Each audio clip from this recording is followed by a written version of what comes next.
The insistent chirping of robins outside my window wrestled me from a dream about spilled milk and an overflowing grocery cart. With a groan, I rolled over, blinking at the harsh sunlight filtering through the blinds. Another beautiful spring day in Sunnybrook. Another day of dishes, laundry, and the never-ending battle against dust bunnies. At 34, my life wasn't what I'd envisioned in those heady college days. No groundbreaking research papers, no international conferences, just the well-worn path of PTA meetings and carpool duty. It wasn't a bad life, not by any means. Just predictable. Heaving myself out of bed, I padded across the cool hardwood floor, the familiar creaks a comforting soundtrack to my morning routine.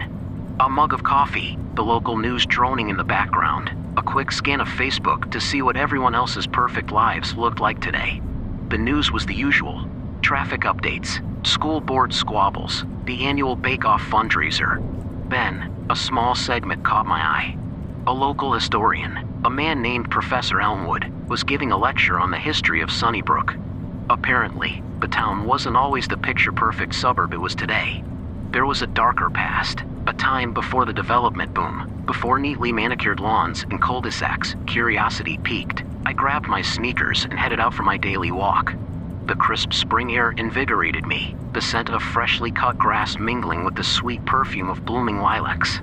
Sunnybrook looked especially idyllic this morning, the houses bathed in golden sunlight, the children's laughter echoing down the street as they chased each other on their bikes. But as I rounded the corner onto Elm Street, a subtle unease settled over me.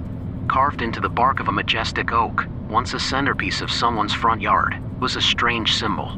It looked like a swirling vortex, its lines jagged and unsettling. A shiver danced down my spine. I didn't recognize the symbol, but it felt wrong. Ignoring the prickle of apprehension, I continued my walk, the symbol lingering in my mind. Reaching the park, I noticed something else odd. Old Mrs. Henderson, usually tending to her prize-winning roses, was nowhere to be seen. In her place, her golden retriever, Max, whimpered in his usual spot on the park bench, his leash trailing limply on the ground. Max? Without Mrs. Henderson? A knot of worry tightened in my stomach. I knelt beside the dog, offering him a gentle scratch behind the ears. He whined again, nudging my hand with his wet nose. "Where's Mrs. Henderson, boy?" I murmured, a question hanging heavy in the air that neither of us could answer. The rest of the day was a blur. Mrs. Henderson never returned for Max. The Andersons next door reported their cat, Whiskers, missing as well. And then there was the sky. It wasn't the clear blue I was used to. It had taken on an unsettling, sickly yellow hue, the sun casting distorted shadows that stretched and twisted like phantoms. The news report from this morning replayed in my head. Professor Elmwood's lecture.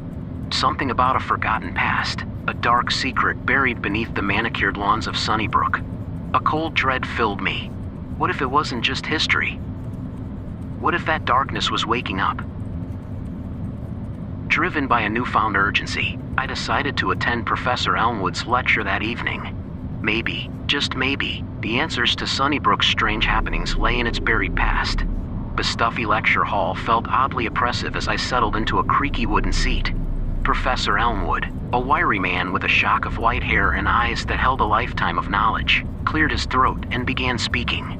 Sunnybrook, he boomed, his voice echoing in the hushed room, was not always the peaceful haven we see today. Before the settlers arrived, this land was home to a tribe known as the Sun Worshippers.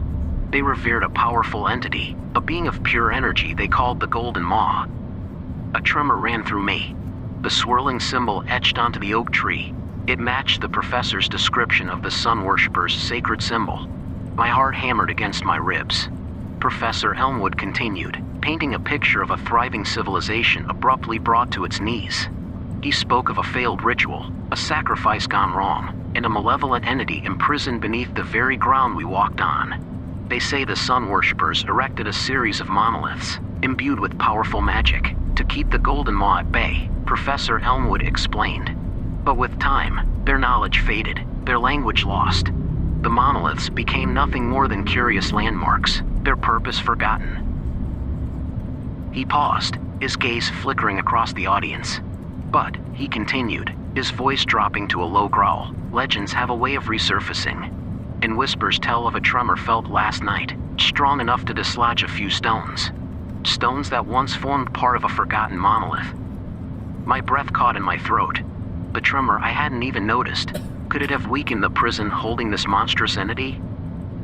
A cold sweat prickled my skin. The strange symbols, the missing pets, the sickly yellow sky. It all fit together now. Sunnybrook's perfect facade was crumbling, and something dark was stirring beneath the surface. Professor Elmwood continued, detailing the locations of the remaining monoliths, a frantic urgency lacing his words. He spoke of a ritual, a dangerous gamble to re-imprison the golden maw before it fully awakened. A plan began to form in my mind, a reckless, desperate plan fueled by a primal urge to protect my town, my family, my life. The professor mentioned needing an offering, something of great value. That was easy. I had my perfect life, the one I'd sometimes taken for granted. Maybe, just maybe, that would be enough. The lecture ended in a flurry of questions and concerned whispers. I slipped out unnoticed, a newfound determination burning in my chest. The once predictable path of my life had taken a sharp turn, leading me towards a confrontation with an ancient evil. Armed with a hastily scribbled map from Professor Elmwood and a heart pounding a frantic tattoo against my ribs, I set off into the deepening twilight. The once familiar streets of Sunnybrook now held a sinister air, the shadows stretching into grotesque shapes. Every rustle of leaves, every creak of a branch sent a jolt of fear through me. The first monolith, a weathered pillar of obsidian, stood imposingly at the edge of the abandoned quarry. The inscription etched upon it, a swirling vortex eerily similar to the symbol on the oak tree, pulsed with an unnatural light, growing brighter as I approached. A primal fear threatened to consume me, but the image of my children, safe and sound, fueled my resolve. Recalling Professor Elmwood's instructions, I held out my hand, palm facing the inscription. A wave of nausea washed over me as an unseen force pulsed through my body, draining something vital from within. Energy, memories, perhaps even a piece of myself. The price of the ritual. As the inscription glowed brighter, the ground trembled beneath my feet. A low, guttural growl echoed from somewhere deep within the earth, sending shivers down my spine. Was it working? Was the golden maw weakening? Panic surged through me as a figure materialized from the shadows behind the monolith. Tall and emaciated, its skin a sickly yellow, it radiated an aura of pure malice. Its eyes, burning embers in the gloom, locked onto me with a hunger that sent chills to my core. The golden maw. It lunged, its skeletal appendages reaching for me. I stumbled backward, adrenaline kicking in. Remembering the professor's words about the remaining monoliths, I sprinted towards the woods, the creature's enraged roars echoing behind me.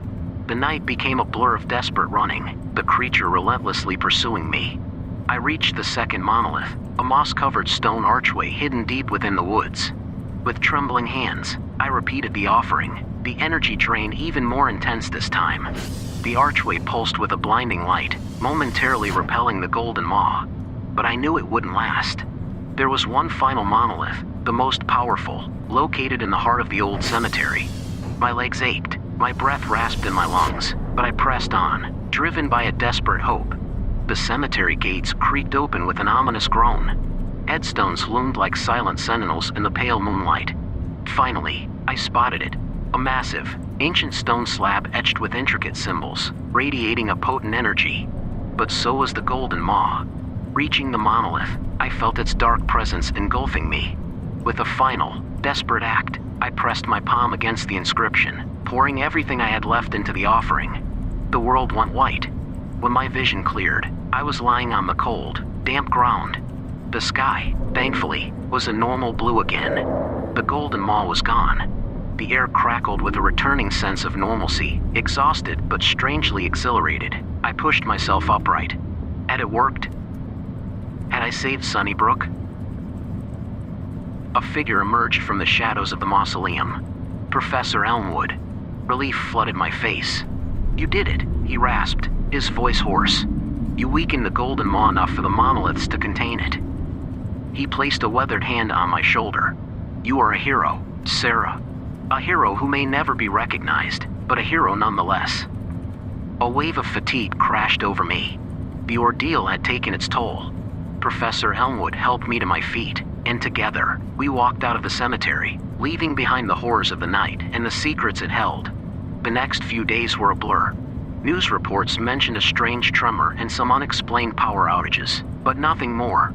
Sunnybrook continued its idyllic existence, seemingly oblivious to the brush with darkness it had just experienced. And me? I went back to my life. The routine somehow changed. There was a newfound appreciation for the ordinary, a quiet strength born from surviving the extraordinary. Sometimes, as I looked out at the perfectly manicured lawns and the bright blue sky, a memory would flicker, a glimpse of an ancient evil and the woman who dared to face it. A secret I would carry with me, a reminder that beneath the veneer of normalcy, darkness could lurk, waiting to be awakened. But now, thanks to me, it would stay buried.